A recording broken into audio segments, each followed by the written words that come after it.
Здравствуйте, уважаемые ученики! Мы начинаем сегодняшний урок. Наш сегодняшний урок посвящается Ахмету Байтурсынову. Ахмет Байтурсынов сказал: если мы желаем быть нацией казах, нужно позаботиться о сохранении языка, так же, как и не остаться голодным. Как вы поняли уже, ребята, сегодняшняя наша тема посвящается великому учителю Ахмету Байтурсынову, который родился в 1872 году, жил до 1937 года. Ахмет Байтурсынову был блестящим педагогом. Ахмет Байтурсын-Оле был многогранной личностью. В частности, он вполне заслужил славу одного из основоположников казахской профессиональной журналистики. Вместе с Алиханом Букейхановым, Мыржакыпом Дулатовым он издавал первую общенациональную газету «Казах», ставшую выразителем интересов народа. Ахмет Байтурсын-Оле родился 5 сентября 1872 года в Тасынской волости Тургайского уезда в семье крестьянина. Первоначальное образование он получил в родном ауле, затем учился в Тургайском русско-казахском училище в Оренбургской учительской семинарии. Педагогическую деятельность он начал в 1895 году учителем аульной школы. Ахмет Байтурсын-Оле – автор первого казахского букваря. Новый казахский алфавит, названный в честь ученого Байтурсыновским, в свое время служил хорошим образцом для всех тюркоязычных народов при проведении реформы письменности. Автором написаны также пособия по родному языку, изложение курса казахского языка, руководство к изучению грамматики, развитие речи, различные хрестоматии. Эти методические труды до сих пор пользуются авторитетом у ученых в области казахского языкознания и методики преподавания казахского языка. Ахмет Байтурсын-Оле сделал большой вклад в развитие казахской литературы и письменности. В частности, наиболее известны его басни, вошедшие в сборники «Кырык мысал» и «Маса». Ахмет Байтурсын-Оле провел большую работу по собиранию и изданию образцов казахского устного народного творчества.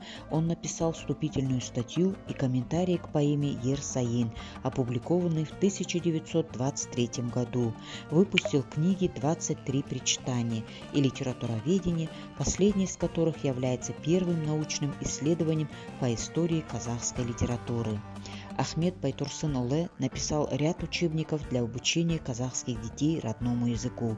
В своих стихотворениях он выражал нужды и чаяния казахского народа, его мечты о светлом будущем, обличал лицемерие чиновничного аппарата, призывал к свету знаний, культуре.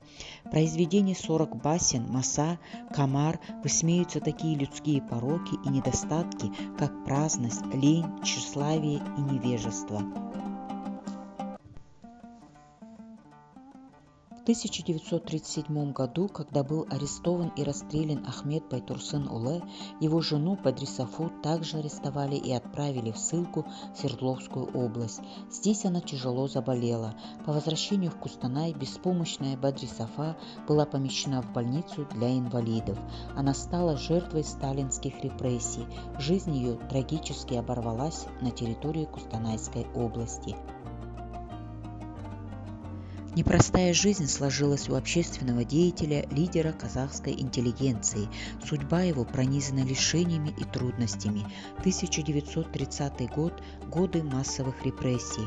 В 1937-1938 в национализме и шпионаже были обвинены Алихан Букейханов, Ахмет Байтурсын-Оле, Мыржакып Дулатов и многие другие видные деятели.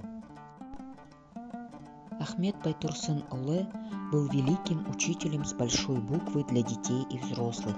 Он был и остался в памяти народа светилом казахской науки и культуры.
что Ахмед Байтурсунов очень достойно звания учителя нации, так как он много чего сделал для казахского народа.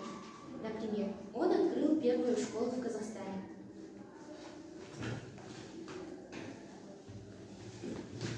Потому что он внес огромный вклад в казахскую письменность и основу языка, и в общество, политическую жизнь.